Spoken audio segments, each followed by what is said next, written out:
Welcome back. Well, let me start over. Welcome back. What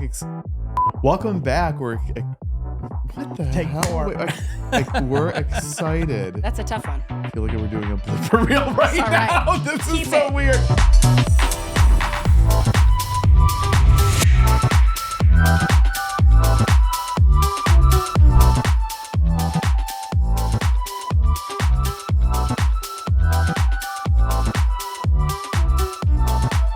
Welcome to a new episode of the Skittle Squad Podcast. We're glad you're here today. My name is David Smith, and I'm here with my fabulous co-host. I'm Paul Pfeiffer. Hey, Paul, how are you? Hey, I'm fine. How are you? Good. Oh, Awesome.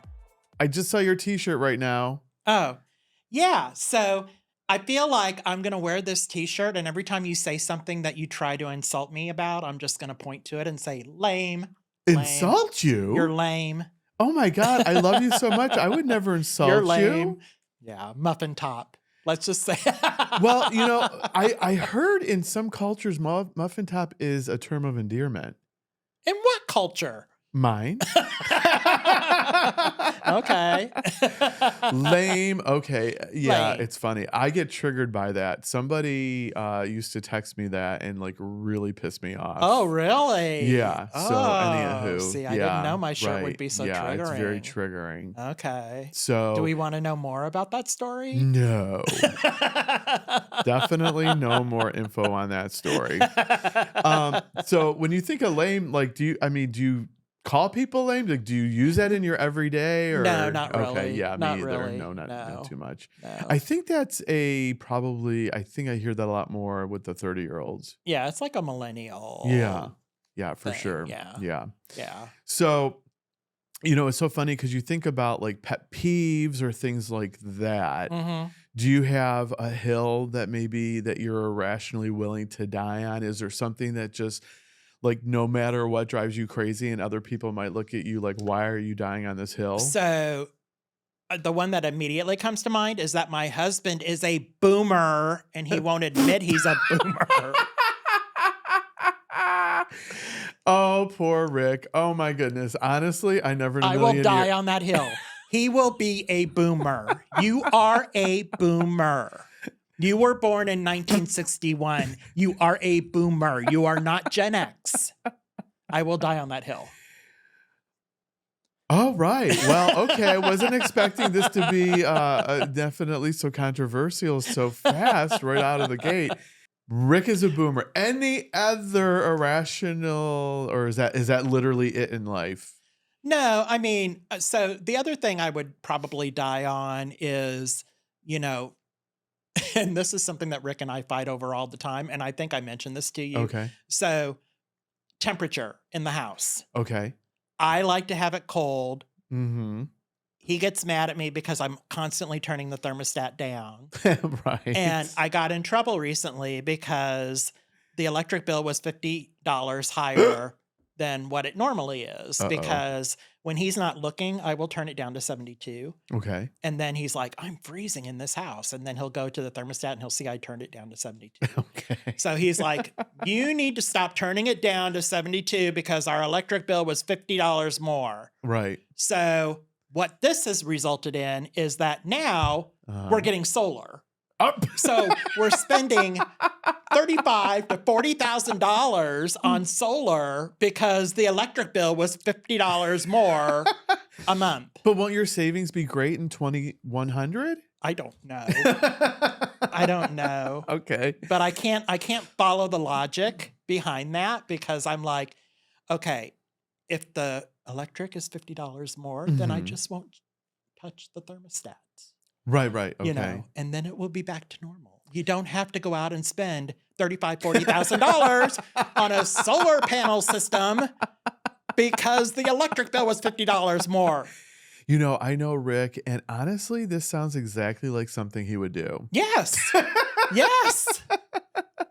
Okay. All right. Okay. This is what I have to deal with. This is how, you know, so I will die on the hill that, Okay. you know, I'm so used to having my house like a morgue. Yeah. Okay. And I think you know this because your house, you tend to keep your house cold I as do. well. Yes. Because I cannot sleep if it's hot. Well, they say, all the studies say you need to sleep in a Yes. cold environment. Yes. Yeah, to Yes. lower your internal body temperature. Yes. Yeah, for sure. And I don't understand how Rick is bigger than I am in stature, and yet Right. he's always cold. Like you would think he would be Hmm. hot all the time. Maybe he's just like an old woman?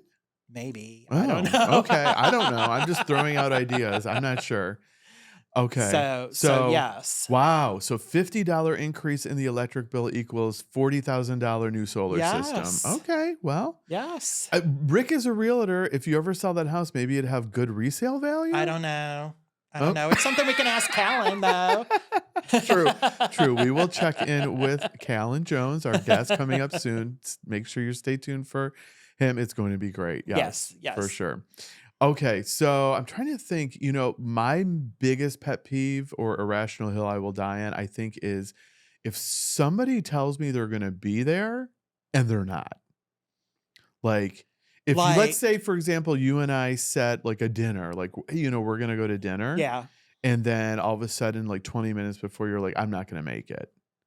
Like that. Well, that's pisses rude. Yeah, that's me just rude. off. Like I cannot even deal with. I mean, I can like understand situations coming up because there's been times when I've had to cancel plans because something unexpected happened at work where I have to work if late. it's like something where you're sick or something like that, it's different, or whatever. But 20 minutes before, like, has that really happened to you? That did happen to me. I was recently dating a guy that lived out of the area, and he last minute canceled on me, and I was so pissed because I kept giving him an opportunity to cancel.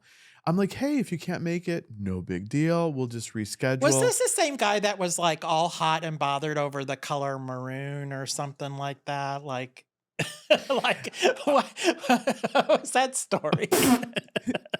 Paul, why are you bringing up dirt on me? Dear Lord, heavens to Murgatroyd. What? I'm just asking if that's the same guy. Yes, it was the same guy that had a fetish with the Okay. color maroon. Okay. So why he liked the Bizarre. color maroon, I don't know. I just don't know. But Where are anyway. you finding these people? I think he was on Facebook dating. Oh, well, that explains a lot. Yeah, So, for sure. okay, you Yeah, need the to stay people off of on Facebook dating are dating. scary. They're very scary because it's a free service, and so anyone can go on there. I'm so glad I don't have to worry about that anymore. Yes, I know. I know. So anyway, I would say, and then also just being punctual. Well, yeah, I'm very particular about that. And here's another. So I feel like Rick comes up a lot on the show. Okay. But this is something that drives me completely crazy is that we'll have plans to go somewhere, whether it be an event or out to dinner with somebody or whatever. And I always have in my head, okay, we need to leave by such and such a time. Right. Literally 2 hours before we're supposed to leave, he'll decide he wants to start working in the yard. Okay. And I'm like, what the hell are you doing? Right. Like, you're getting all sweaty, you're getting all dirty. We have to leave in a couple of hours. Right. And you're either that or he'll be working in the yard and I have to actually go out there and say, him. watch the time, we need to get going. Yeah. Because he has no concept of time. Once he's in that vast black hole of a backyard that we have, like, he has no concept of time. And for context, I will say that Rick did give me a full tour of your backyard. It took about 75 minutes. It's like huge. And I actually enjoyed it because, Rick was explaining kind of the history of, the neighborhood and all. He was explaining the neighbors and, there used to be a fence there and now there isn't. But I really was genuinely, truly, it wasn't boring for me, but I felt bad for you because you look like you were ready to die. Well, see, I know Callen's probably cracking up right now because Callen knows Rick. Oh. So, so Callen's probably like, yep.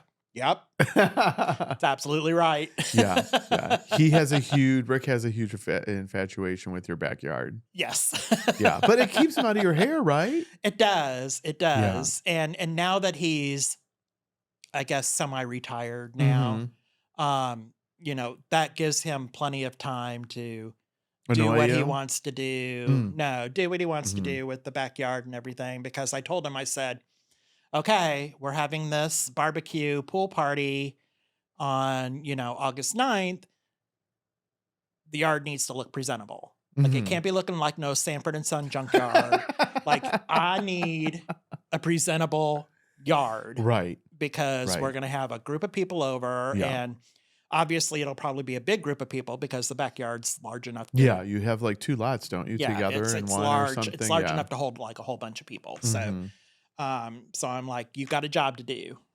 Yeah, yeah. So Hopefully, because I think this episode will air after that, so hopefully he's gonna yeah. get to work. Get to work. And he's Get to like, work, he's like, Rick. what would you do if something ever happened to me? And I'm like, hire a gardener. Like, Yeah, he asked. obviously. I can't remember. Him and I were talking the other day, and I think you were complaining about something in the house. Oh, you have to fold laundry, right? Was that what you were? Oh, Your so household chores. yeah. So I don't have a lot of household chores because I'm a Mhm. princess and I Right. don't have to do Of a lot. course. But there are 2 things that I have to do. Okay. And that is I have to empty the dishwasher. Okay. Oh, that's right. The I dishwasher. can't load the dishwasher because he doesn't like the way I load the dishwasher. But I have to empty the dishwasher and I have to fold the bedding because we have Okay. a cleaning lady that comes Yeah. every week, Right. and she Now, washes do you the remember bedding. the solution I gave Rick? No. I told him that the simple solution to this, if he doesn't like what you're doing, and if it's not in a timely manner, you need a personal assistant. Oh, well, see, I would totally be down for that. Yeah. For sure. He was not For happy sure. with me. Well, so here's the thing. So in terms of the dishwasher, like Mhm. as soon as it shuts off, Okay. he's like, okay, you need to put the dishes away. Like the world is going to blow up if the washing machine or the dishwasher is not emptied within the first 5 minutes of it turning off. Like seriously. And I'm like, so every time I unload the dishwasher, I'm Right. like, I just saved the world. Like I tell him that because he's like, he does that. And You know what it sounds like Rick's problem is? he's a control freak. Well, he's retired and he has nothing else to do. No, that's absolutely true. But he is a control freak too. He is a control Yeah, freak? he is very much a Well, control how does that freak. work? Because aren't you the control freak? No. Okay, so you're not the control freak. Okay. No, I'm not a control Rick freak at is. all. No, Okay. he's All a right. control freak for Oh sure. my gosh. Yeah. Okay. Yeah. Wow. Wow, that was funny. Okay, so you probably save the world a few times a week. So I swear to God, so this is the other thing that he does that drives me completely crazy is when he cooks, Okay. he's got to dirty every dish in the house to cook. I'm like, you can't reuse a utensil. So I am literally emptying the dishwasher like a good 438 times a week. And I'm like, no, learn to reuse a bowl. Learn to reuse a utensil. Typically good cooks will wash as they go. You know what I mean? They'll just do he should, but he Okay, doesn't. right. He doesn't. So he'll Right. he'll put everything in the sink and then he'll load the dishwasher. Mhm. And then 5 seconds after it's ended, Paul, you need to empty the dishwasher. So I'm going to ask you a potentially very loaded question that could Okay. go either way. It could be Okay. very, very flat or it could be a bomb. But if you had to rate on a scale of 1 to 10 Rick's cooking skills, what is it? Oh my God. So it's funny that you should say that because his cooking skills are hit and miss. So here's the thing. Like, I hope he doesn't watch this episode because he's really going to be pissed off. But anyway, Okay. but I have no filter and I talk about everything. But the other night he made squash ravioli. Okay. For a sauce, he made Alfredo sauce with bacon Oh, and put it on top.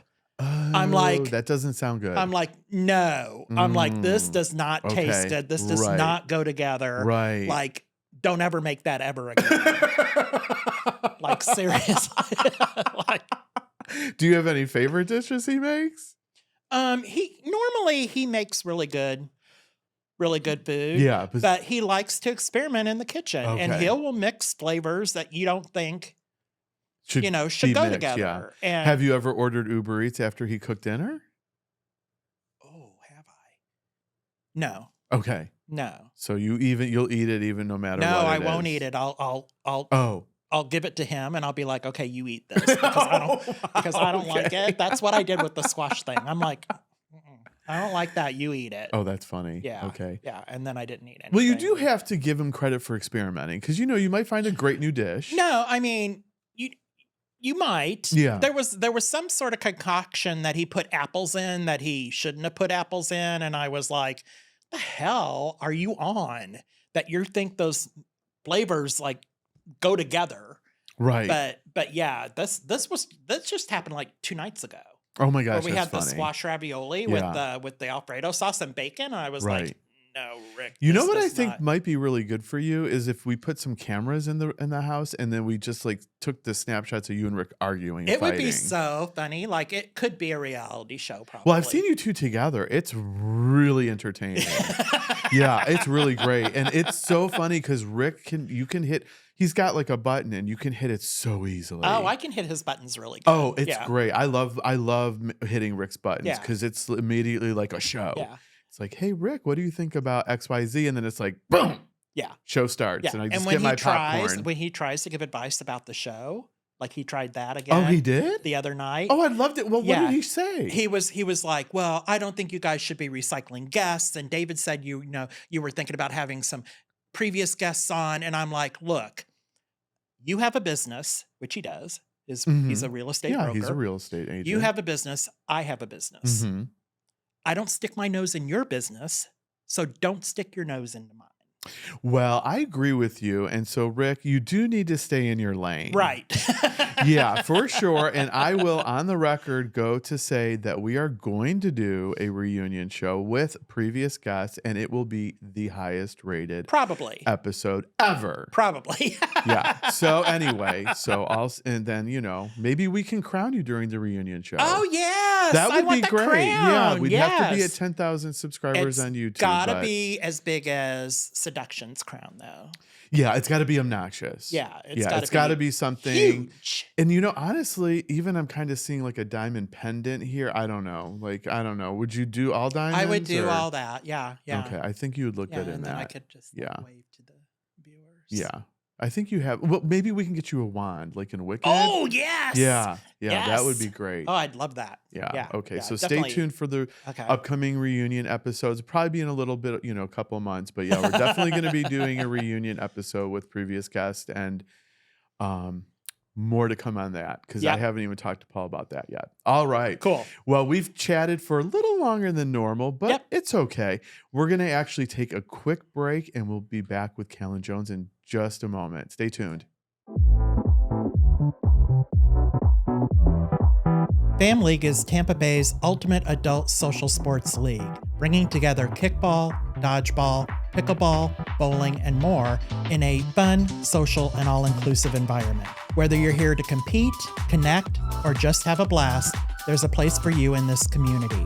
We're proudly LGBTQIA+ inclusive and welcome players of all skill levels, from themed tournaments and sponsored bar nights to bar Olympics and watch parties for your favorite sporting events. Fam League is more than just sports and events. It's a family. And they accept old people like David and muffin tops like me.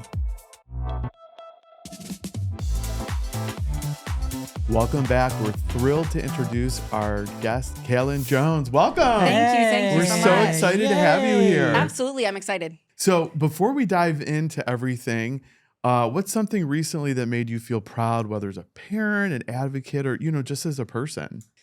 Oh, so many things. I would have to say watching my kids really figure out who they are, because summer break is such an interesting time of kids aren't in school, they have more flexibility. But my kids are at really interesting ages. So I have a 5 and a 7-year-old. So watching my 5-year-old be so proud to go to kindergarten and to be a big kid and to be independent, and to watch my 7-year-old understand I'm not little anymore. I can take independence. I can have, an understanding of who I am, what I want to be, even little things like she's already lined out what school clothes she wants to buy, exactly what she wants the school shoes to look like. But to see them go from little kids to independent people, that's really cool. I absolutely love hearing that. I have a niece that's 3 and a nephew that's 7, and travel to see them all the time. And it's so funny seeing their personalities develop over time. Oh my goodness. Yeah, I love you sharing that. Thank you. So you moved to Tampa to become USF's first LGBTQ plus coordinator. What was it like stepping into that kind of trailblazing role? Yeah, so that was over 10 years ago. Okay. And at the time, I was living in Southeast Ohio, right on the border with West Virginia. Mm-hmm. So in 2012, when I moved there, it was rated the second least diverse place in America. Oh my goodness. Yeah, it was wild. So truly, the Appalachian Valley. I didn't know that I was stepping into what felt like 1950s America. I mean, like the KKK chapter met in public.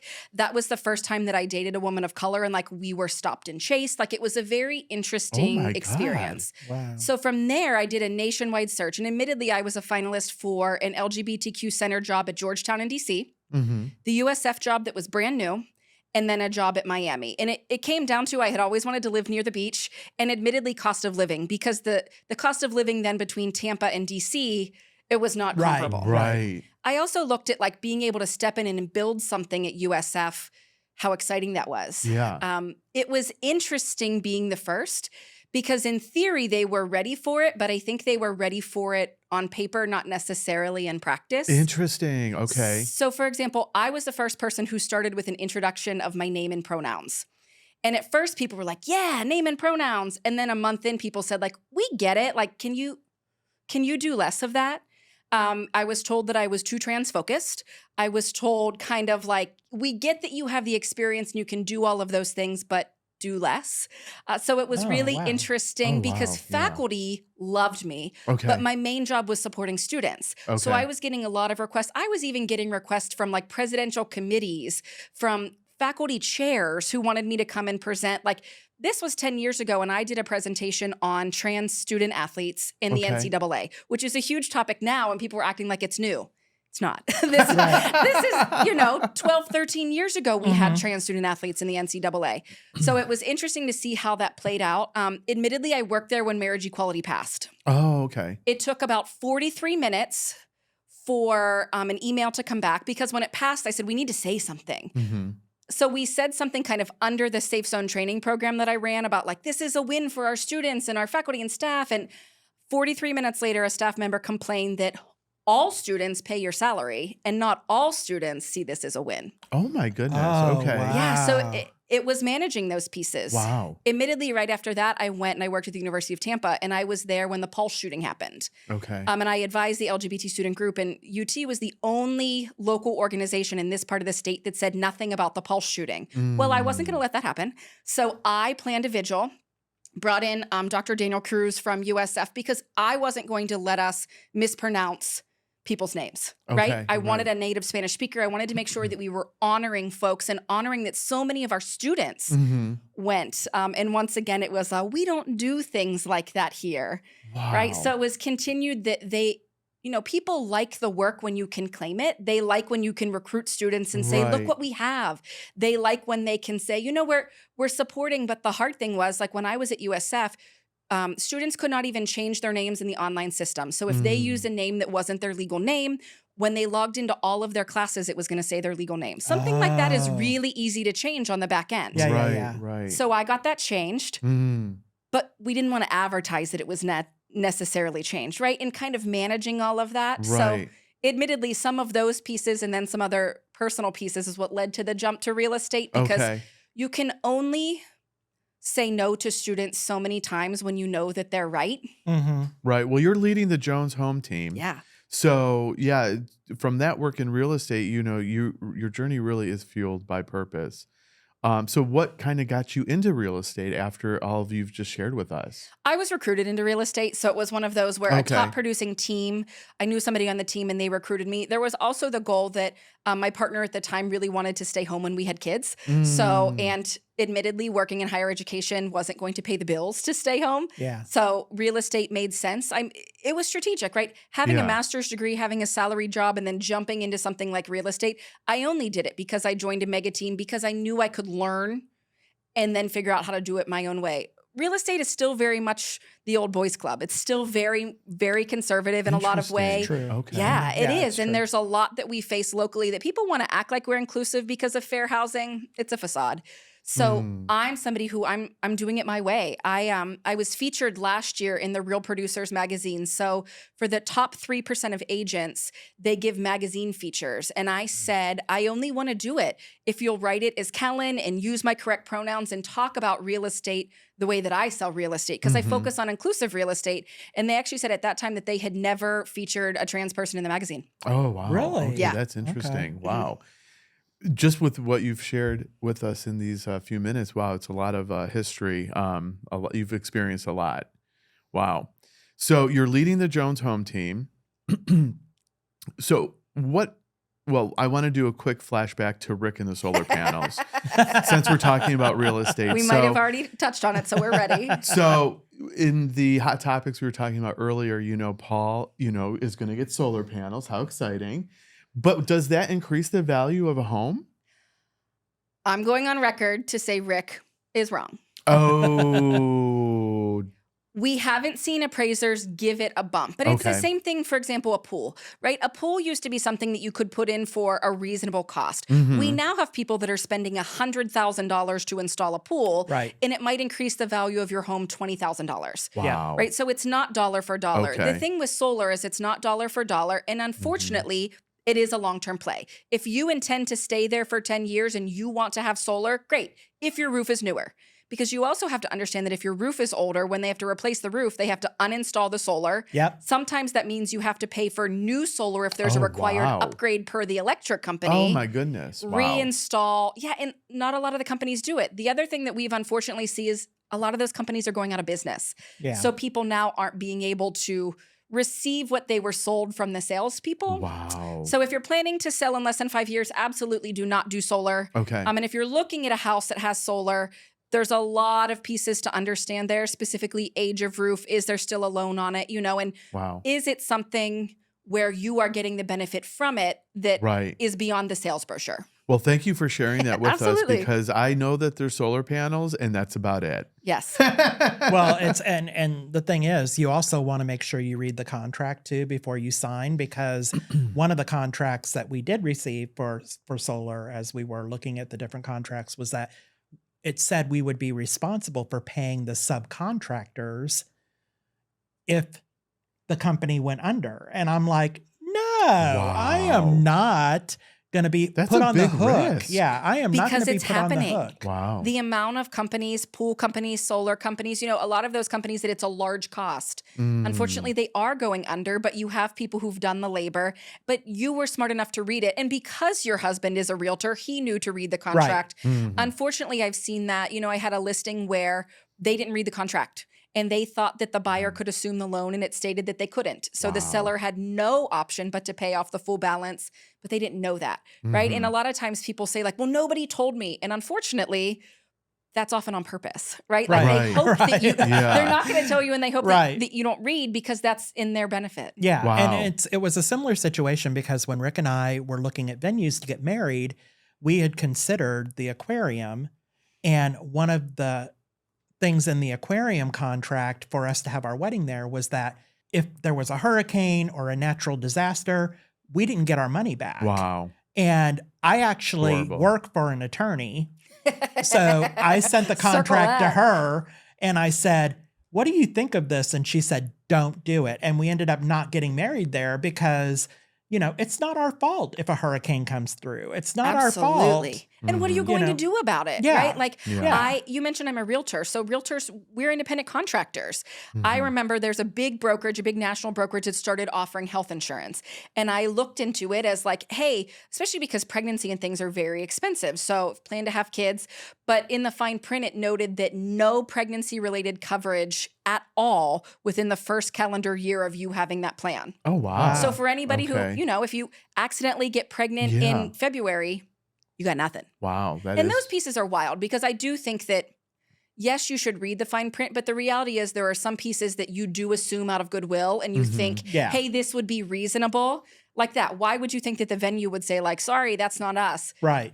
I just Yeah. don't think that that's how you should treat people. Right, I think I at the end agree. of the day, just Yeah. because you can doesn't mean that you should. Right. So I think long story short with this conversation is read the contract. Yeah. Read Read the the fine contract print. always. Get your glasses out. And if you Yeah. don't know what the words mean, please consult somebody who does, because Yeah. you're still legally and contractually responsible for whatever you signed, whether you knew what it said.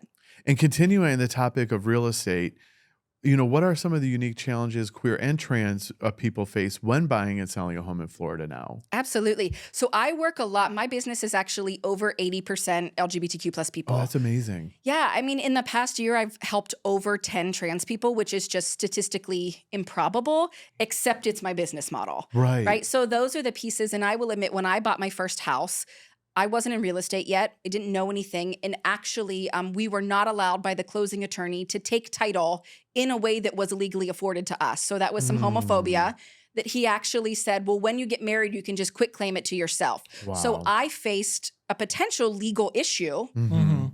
that I didn't need to.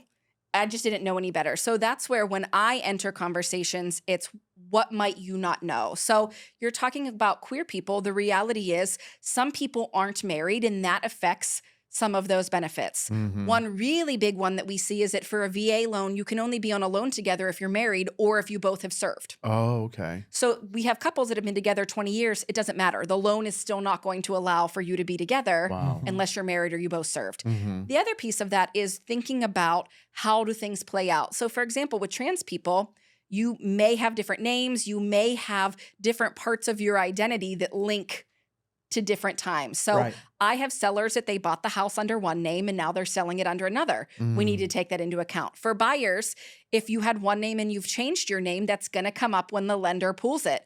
I actually had somebody, he had changed his name and his gender 10 years ago. And one of the 3 credit bureaus had never updated his identity. So it just came through as no credit score. Oh, wow. wow. Okay. Well, that's a problem, Yeah. right? Because Yeah. all of those are required. Yeah. I work a lot with veterans too. So if you are a trans person who served in the military, your benefits may be linked to a different identity. None of this is a problem. You just have to work with people who are informed It's to know. education, yeah. Correct. What might you not know? Mhm. The interesting thing in Florida, especially over the last probably 5 or 6 years, is we can't fix everything. So I've had people, especially couples who have like 2 girl or 2 boy names, who say, well, how do we know that the seller's not discriminating against us? We don't. Right? It's the Mhm. same as they did. I used to work in career services and they did a survey of resumes that said Joe versus Jose. It was exactly the same resume, but they had vastly different results. Yes. That's the bias Mhm. piece that exists that we can't control. So on the front end, it's how do we do as much of that as we can. I also only work with partners who I have talked to. So for example, years ago, Mhm. the title closer who I work with, I said, get me all of the legal ways people can take title in Florida.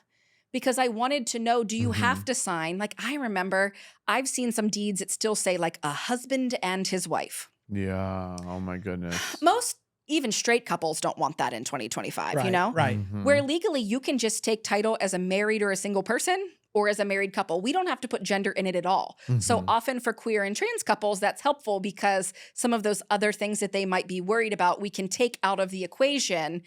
But people don't always, they don't know what they don't know. And they Mhm. don't know that those are options that we can handle. We just have to know on the front end.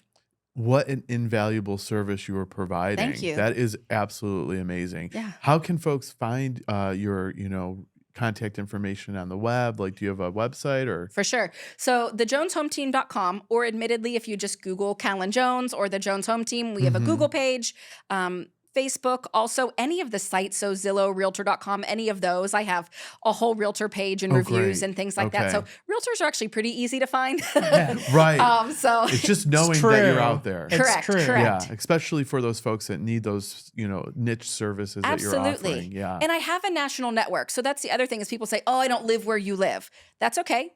I actually have a website, Your Next LGBTQ Plus Homes.com, where people who are looking to move will just say, hey, I need an inclusive agent. But even that, you can just text or email me. And I know people in all of the different places. Oh, So that's say you're amazing. moving to Denver or you're moving to Detroit, because so many people have bad realtor experiences. Mhm. But when you add in being queer or trans, specifically when you add in people who are moving based on fear, right? Mm. So It's completely different. And you know this. Think about people who deliver news, and that news is based on, I'm so excited I got a new job. I'm so excited I got this. Okay, if that means that they're moving, they're at least excited about it, right? Right. Whereas I feel like I have to move because I don't know if my teenager is going to be safe. Right. So I'm having to uproot. That's Wow. a very different piece, and it's a very different path. And I don't think people always realize, like, people will say real estate's just business. No, it's not. It's somebody's literal life and home. And I say everybody deserves to feel at home. Mhm. And the reality is what's happening in the world sometimes doesn't make that real for everyone. Wow, that's really powerful. So you're really providing not only the real estate experience, but you're doing kind of like a counselor experience, or I took a counseling ther- skills classes Did in you? grad school. It's okay. Yeah. Well, you're also the board president of the Trans Network. Absolutely. So what's the heart of that mission? That's so exciting, and where is that headed? Yeah, so we are the only trans-focused nonprofit in the Tampa Bay. Okay. And admittedly, there aren't a lot of trans-focused nonprofits in Florida or in a lot of states that aren't overly progressive, right? So we started in 2023 because of so much of what was happening in the legislature. So when they made a lot of the rules really making healthcare difficult, there was a need in community for resource. There was a need for, what do we do? How do we connect? So it started a lot with information. So going to the lawyers, going to people to say, this is what this means for you. Because when there are people who are used to having something that keeps you safe and well, and then another entity says, you can't get that prescription. Wow. It's not casual, right? It's not something that you can just wait and see what happens. But then we realized that honestly, the desire within community to connect, to come together, to have spaces that are joyful, that are resilient, that like trans people are so authentically brave and amazing and real. I mean, I know that you did an episode with Vince Wajan, and like the way that he talks about our community and the way that he talks about, even in some of his songs that he's performed, there's an authenticity that when you give us space, it's really powerful. And I'm excited right now to see kind of the LGBTQ plus community overall lean into, okay, let's talk about our trans siblings. Let's talk about what does this portion of the community need that we may not have considered. Right. Yeah, absolutely. That's why it's so exciting to have you here today Thank to talk you. about all of that. Now, during St. Pete Pride, the Trans Network marched. So how did that come about? It was really powerful because I believe the Trans Pride Parade was before the main parade. So tell us a little bit about that, because you were in that, right? Absolutely, absolutely. So the Trans March started in 2017. Okay. So it's not new, but this version this year was different because this was the first year that Trans Network had an official partnership with St. Pete Pride. So we leaned into the power of community, planning for community. And you always want to make sure that when you're planning for a specific group, you're involving their voices, right? I think so often we think that like, oh, the whole community wants the same thing. We're a widely vast community, intersectional of every race, every ability, we can go down the list and we cover all of it. So the Trans March this year and Transtastic this year were an official partnership.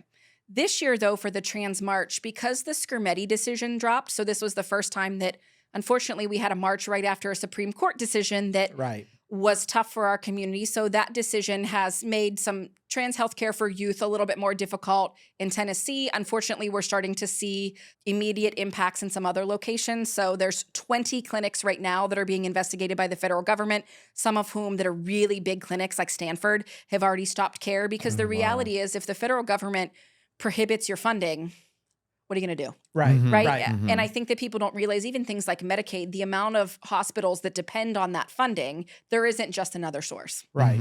So because of the Skermeti decision, we were actually backed as a national activation. So we had backing from the ACLU, Lambda Legal, HRC, many national organizations. And then across the state, we put together a whole list of partner organizations. We actually had a bus come in from Orlando. A bus came up from South Florida. We did a rally before it this year, which was really powerful too, where we had a lot of the leaders from the trans serving organizations across the state give those words and show that we're here. We actually had it's a trans woman who won an international pageant from the Philippines. She was there. We didn't know she was there. Like, how wide, like, the one story that is most impactful is there was, when people are a little bit more quiet. So there was just a couple people and they were quiet. And then we realized that they were brother and sister. So she was visiting from Uganda. He lived here. Okay. And he's a trans man. And she said, we need to go. Like, you deserve to have this experience. You can't be you in Uganda. That's why he lives here. And as everything was kind of building in intensity, building in excitement, he took his shirt off. Like, by the end of it, he was living his best full self and truth. And to see he and his sister, who came from a country where that's illegal, be able to have that in a place like St. Pete. And you're right, we kick off the parade, so we walk the opposite direction in a really powerful, it's something that words don't capture. There's a palpable power when you look at the Trans March year after year. So really, really intentionally powerful. We also added some components this year focused on accessibility because not everybody can walk that far. Right. So we added the intentional ability that you could just sign up from the beginning if you needed a spot in a golf cart. We had more wheelchairs present this year than we ever have. Like, some of those pieces that I think are often overlooked, we tried to be wildly intentional. Wow, that was really powerful. Yeah, thank you for sharing those like stories of the people that were there. Wow. So we're going to dive into something that's going to be a little bit personal. Okay. So you definitely just, feel free to share whatever you want, but you're a public advocate, and with your own personal transitions and your health journey, like the one coming up in August, how do you balance all of that? Yeah, I think that for me, people ask about like, oh, why have or haven't you made steps? And I think so often people don't realize that there are life pieces that have to come first. So for example, I've been a single parent since my youngest was 2.5. Okay. So I would have loved to have had top surgery years ago, but she was a koala baby. So she's actually a COVID baby, meaning that she was born 1 month before the shutdown. So that was the last of the people that we didn't know it was coming. Right. And when I say she's a koala, I mean, still she's 5.5 now and wants to be held.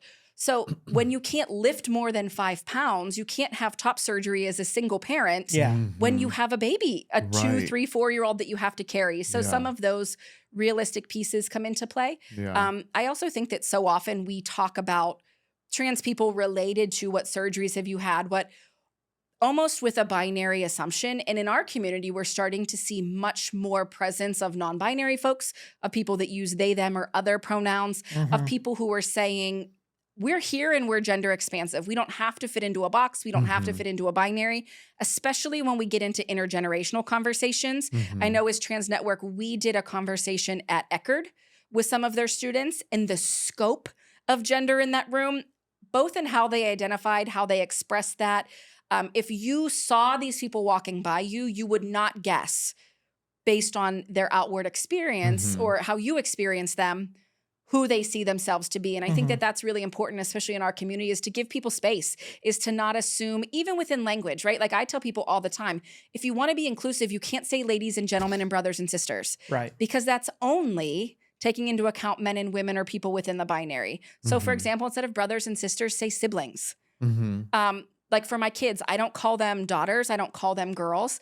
I actually say, all right, cool kids. And then people are like, oh, I want to be a cool kid. I'm like, yeah, come on, girls is actually way less feminine. Come on, cool kids, right? Like we can actually be more fun and more engaging in our language if we're intentional because nobody's impressed. How many times have you gone into a room and they say, ladies and gentlemen?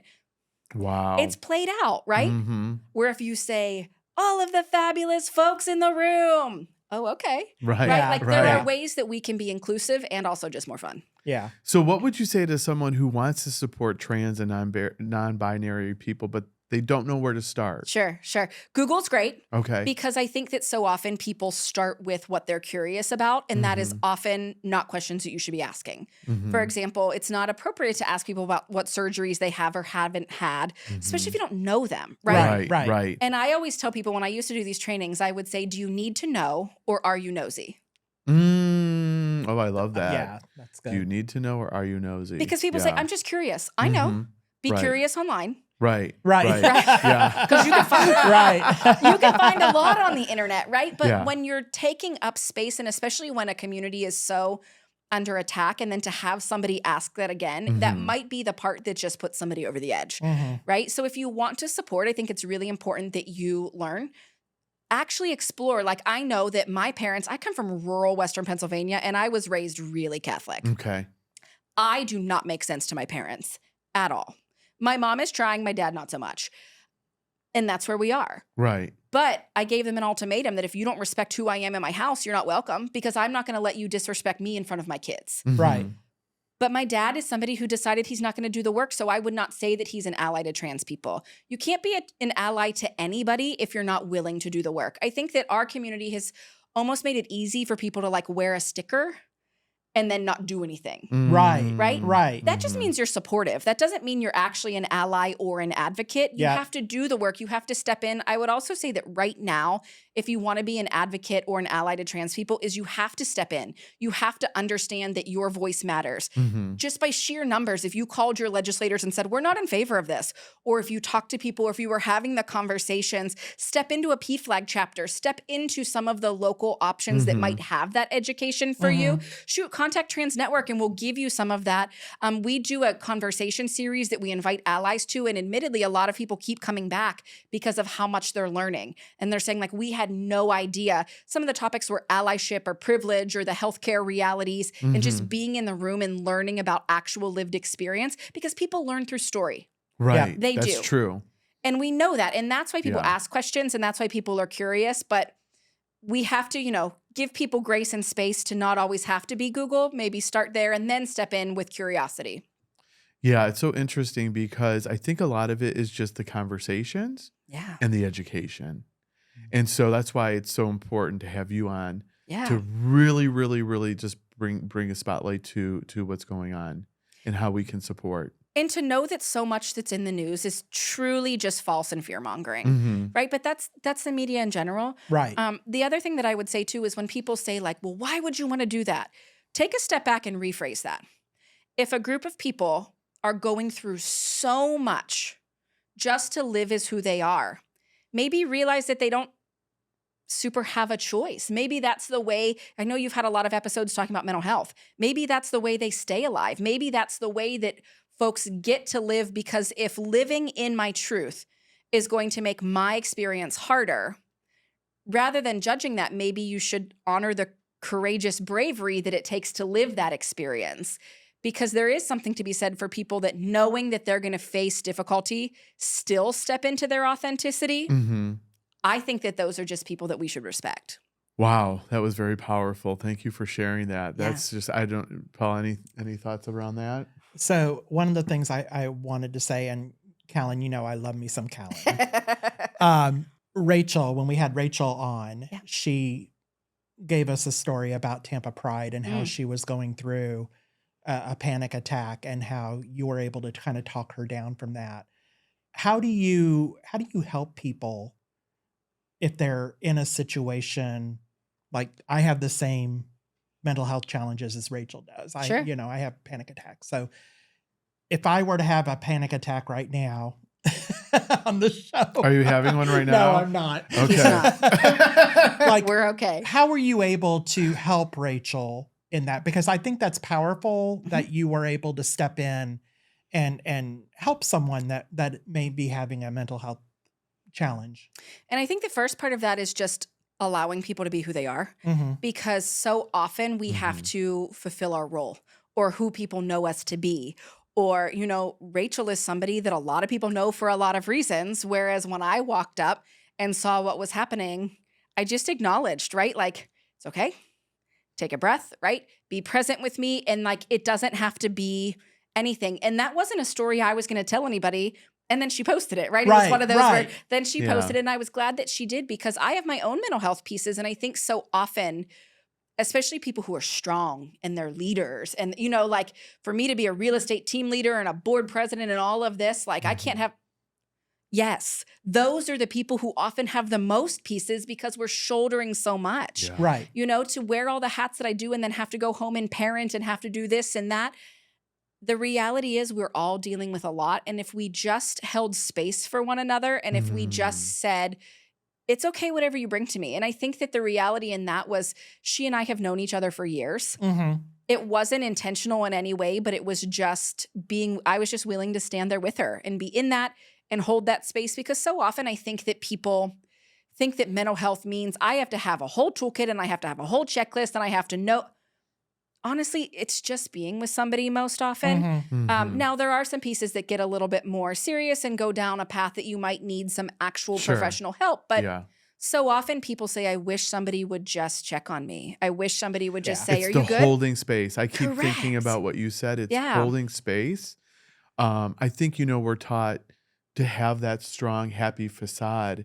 And sometimes you just have to hold space for Yeah. somebody. Right. Yeah, Absolutely. for sure. And in our community too, there are so many different roles, right? So like depending upon what role you hold, are you Mhm. allowed to express that emotion? Are you allowed to, within trans people, we talk about it because, trans masc folks, people who are socialized as little girls, we have a vastly different set of rules as people who were socialized as boys and men who then live as women, the Mhm. way that they're allowed to exist in the world. Like, how many things were you told as little boys about boys don't cry and boys like this? Absolutely. Right. Yeah. And we still do it, Yeah. right? Yeah. We still do all of these things that are gendered. Mhm. That's one of the hardest things of parenting little kids is the amount of stuff in school that is still like, boys like this color. I'm like, for real. Right.